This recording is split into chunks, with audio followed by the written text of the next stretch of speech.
सब आ गए। ठीक है। क्या नाम है आपका? ईशान कंसल। कंसल जी, किस में सिलेक्ट हुई हैं आप? अभी ये कैबिनेट सेक्रेटरीट में सॉफ्टवेयर डिपार्टमेंट में सिलेक्ट हुआ। इससे पहले कहाँ थे? इससे पहले रेलवे के सॉफ्टवेयर डिपार्टमेंट में था। यहाँ तक पहुँचने के लिए किस प्रकार उपलब्धि, मतलब ये जो उपलब्धि आपने हासिल करी है, क्या बताना चाहते हैं, थोड़ा विस्तार में बताएं इसके बारे में। इसके लिए एग्ज़ाम कराता है डिपार्टमेंट, और फिर ये रेगुलर वैकेंसीज तो नहीं निकालते हैं, लेकिन एज़ पर रिक्वायरमेंट इनकी वैकेंसीज निकलती हैं। तो इसके लिए मेनली जो सिलेबस रहता है वो गेट रिलेटेड रहता है, जो गेट कंप्यूटर साइंस का एग्ज़ाम होता है, और कुछ जो एडिशनल सब्जेक्ट्स होते हैं उनको अलग से प्रिपेयर करना होता है। कितने घंटे आपने इसमें पढ़ाई करी थी? रेगुलर घंटे फिक्स तो नहीं थे, क्योंकि ऑलरेडी जॉब चल रही थी, तो जॉब करके आके जो भी टाइम बचता था या फिर जॉब पे जाने से पहले जो भी 1 या 1.5 घंटा मिलता था उसमें प्रिपेयर करता था। इसका सिरा आप किसे देते? अपने पेरेंट्स को और कंसिस्टेंसी को।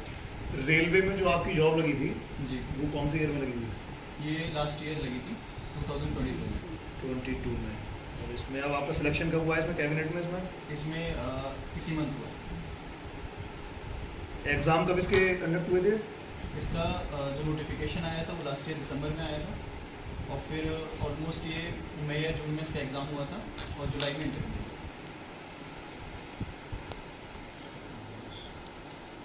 जिस प्रकार सिलेक्शन हुआ है, इसको लेकर युवाओं को किस प्रकार प्रेरणा देना चाहते हैं, उसके बारे में क्या बताना चाहेंगे?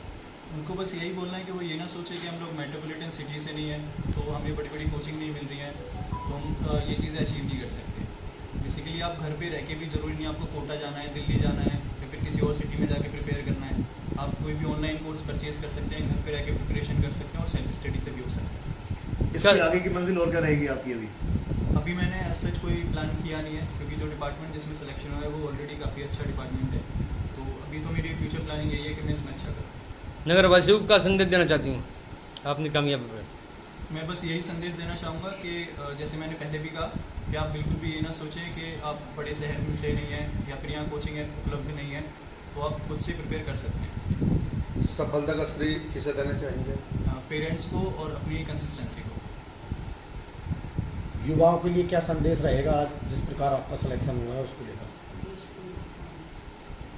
देखिए, मेरा जो बैकग्राउंड है वो सॉफ्टवेयर इंजीनियरिंग से रिलेटेड है, तो इसमें जनरली क्या करते हैं लोग, प्रीफर करते हैं कि बड़े बड़े पैकेजेस लगते हैं उनके, तो वो अपॉर्चुनिटी मेरे पास भी थी, लेकिन उन्हें चुनना होगा। अगर उन्हें लगता है कि उन्हें बेटर पैकेज की तरफ जाना है तो प्राइवेट सेक्टर उनके लिए अच्छा है, लेकिन अगर उन्हें लगता है कि हमें थोड़ा सा देश सेवा की तरफ जाना है तो उनके लिए भी काफ़ी अपॉर्चुनिटीज़ है गवर्नमेंट सेक्टर में। अब तक जो आपकी तैयारियां रही हैं, जो श्रेय यहाँ पर आपने आज ये मतलब माता पिता को दिया है, उसको लेकर किस प्रकार तैयारियां थी? माता पिता के साथ साथ आपने किस प्रकार यहाँ पर तैयार करी है और कैसे सीढ़ियों को पार किया है? मेरा जो बैच था वो 2021 का पास आउट है बीटेक, तो उस दौरान भी मैं जॉब कर रहा था जस्ट पास आउट होने के बाद। इससे पहले मैंने TCS और नगारो जैसी कंपनीज़ में काम किया है। तो उस वक्त कोविड का दौर था, तो वर्क फ्रॉम होम चल रहा था, तो वर्क फ्रॉम होने के बाद भी मैं प्रिपरेशन कर रहा था रेलवे वाली जॉब के लिए। तो जॉब के साथ साथ जैसे ही प्रिपेयर करना था तो पेरेंट्स की ये हेल्प रहती थी कि वो मुझे कुछ भी करने नहीं देते थे। लाइक मुझे अगर खाना पीना है तो वो फिर जहाँ मैं बैठा हूँ वहीं पर ला के दे देंगे, मुझे कुछ भी पढ़ाई से और अपनी जॉब के अलावा एक्स्ट्रा काम नहीं करना पड़ता था। उसके बाद फिर मेरा रेलवे में सिलेक्शन हुआ TCS के बाद, फिर वहाँ जॉब करते करते उसका मेरी दिल्ली पोस्टिंग है, फिर तब मैंने इस जॉब के लिए प्रिपेयर किया। यहाँ तक पहुँचने के लिए आपने क्या तैयारी करी थी? ठीक है, इसके लिए मैंने एक ऑनलाइन कोचिंग ज्वाइन की थी, जो रविंद्र बाबू रवला सर हैं, वो कंप्यूटर साइंस की कोचिंग देते हैं गेट एग्ज़ाम के लिए। इनिशियली उनकी अपनी कोचिंग थी, तो रिसेंटली उन्होंने अनअकैडमी को ज्वाइन कर लिया है।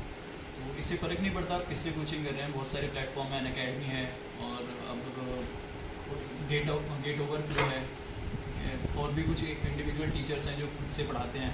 तो आप किसी भी कोचिंग को ज्वाइन करें, बस कंसिस्टेंट रहें, अपना थ्योरी कंप्लीट करें सबसे पहले। मॉक टेस्ट इसमें सबसे ज़्यादा इंपॉर्टेंट होते हैं। आप मॉक टेस्ट जितना ज़्यादा देंगे आपका कॉन्फिडेंस बढ़ता रहेगा, और जो गलतियाँ होने के चांसेस है वो कम हो जाएंगे। अच्छा ईशान, जैसे और बच्चे होते हैं वो सोचते हैं कोटा जाएँ, दिल्ली जाएँ, कोचिंग करें, कभी सोचा इस बारे में कि मुझे भी कोटा जाना है, दिल्ली जाना है कोचिंग करने के लिए? एक्चुअली 12th के बाद मैं कोटा खुद भी गया था, तो मेरे को वहाँ का भी एक्सपीरियंस है, लेकिन इस एग्ज़ाम के लिए मैंने घर से स्टडी करी। तो मुझे ऐसा कुछ खास डिफरेंस नहीं लगा कि जो मुझे कोटा जाके बहुत कुछ स्पेशल मिला हो और जो इस ऑनलाइन कोचिंग से मुझे नहीं मिला हो। उल्टा मुझे लगता है कि ऑनलाइन कोचिंग करने से ये बेनिफिट होता है कि आपका टाइम बचता है। जो आपका टाइम कम्यूट में जाता है, कोचिंग तक जाना है, वहाँ बैठना है, टीचर का इंतज़ार करना है या फिर वापस आना है, तो वो आपका टाइम बच जाता है। सेकंड बेनिफिट जो होता है ऑनलाइन कोचिंग का वो ये होता है कि अगर आप ऑफलाइन कोचिंग करने जा रहे हैं तो जिस स्पीड से टीचर पढ़ा रहे हो आपको उसी स्पीड से पढ़ना पड़ेगा। ऑनलाइन कोचिंग में आपको ये बेनिफिट होता है कि अगर आपको लग रहा है कि टॉपिक ईजी है तो आप उसकी स्पीड बढ़ा के पढ़ सकते हैं, तो इस तरीके से आपका टाइम बच जाता है। आपको कैसे लग रहा है आपके बेटे ने इतना बड़ा कामयाबी हासिल करी है? मेरा बचपन से ही मन था कि देश के लिए कुछ किया जाए। पढ़ रहे थे बच्चे, आगे बढ़ रहे थे, लेकिन जिस स्पीड से ये पढ़ रहे थे मुझे नहीं लग रहा था कि देश के लिए कुछ कर पाएंगे, क्योंकि एक ने कंप्यूटर साइंस चुना और दूसरे ने प्रोफेसर लाइन। तो यहाँ मैं बहुत खुश हूँ कि अब देश के लिए कुछ करने को इसे मिलेगा। विदेश जाने का भी चांस इसको मिल चुका था, इसके पास था अपॉर्चुनिटी, तो वो भी इसने मिस की थी गवर्नमेंट जॉब के लिए। तो पहले रेलवे में आया, तभी हम लोग काफ़ी खुश थे कि चलो देश के लिए ही देश में रह के कुछ कर पाएगा।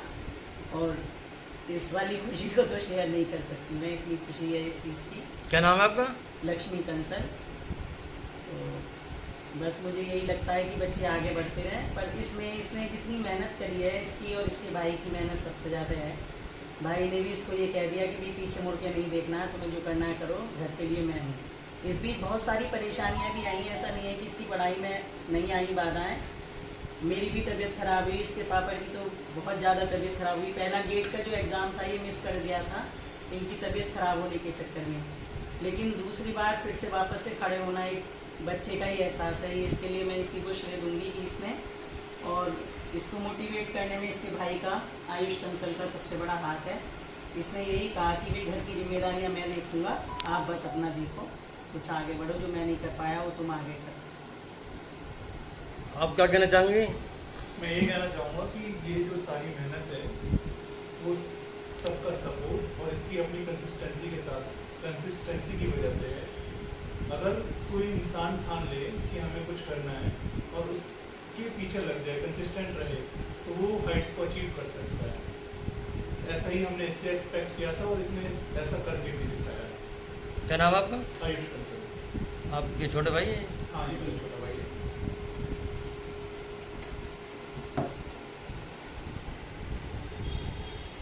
जी, अच्छा महसूस करते हैं। मोहल्ले वालों को, नगर वासियों को क्या संदेश देना चाहती हैं? बच्चों को पढ़ाएं, बच्चों को पढ़ाएं और उन्हें आगे बढ़ाएं। आप क्या संदेश देना चाहती हैं? ये जो मैं ये कहना चाहता हूँ, इस बच्चे ने जो मेहनत की है उसकी का फल है, और जिससे ये आगे बढ़ा हमें बड़ी खुशी है। और इससे मैं ये कहता हूँ युवा पीढ़ी इतना इस बच्चे को देख के देखे और इसको पढ़ने में ध्यान दे तो बहुत आगे बढ़ेगा। क्या नाम है आपका? बिल्कुल कंसल।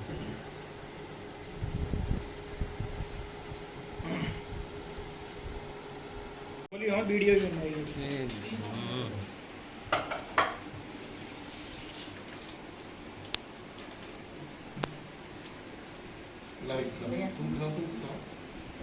आ जाओ इधर, आ जाओ।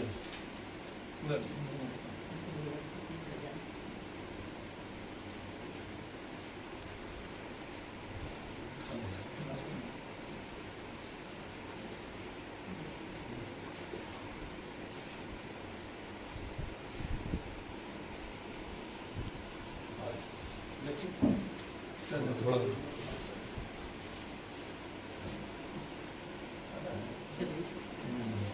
आप इधर इधर इधर देखो।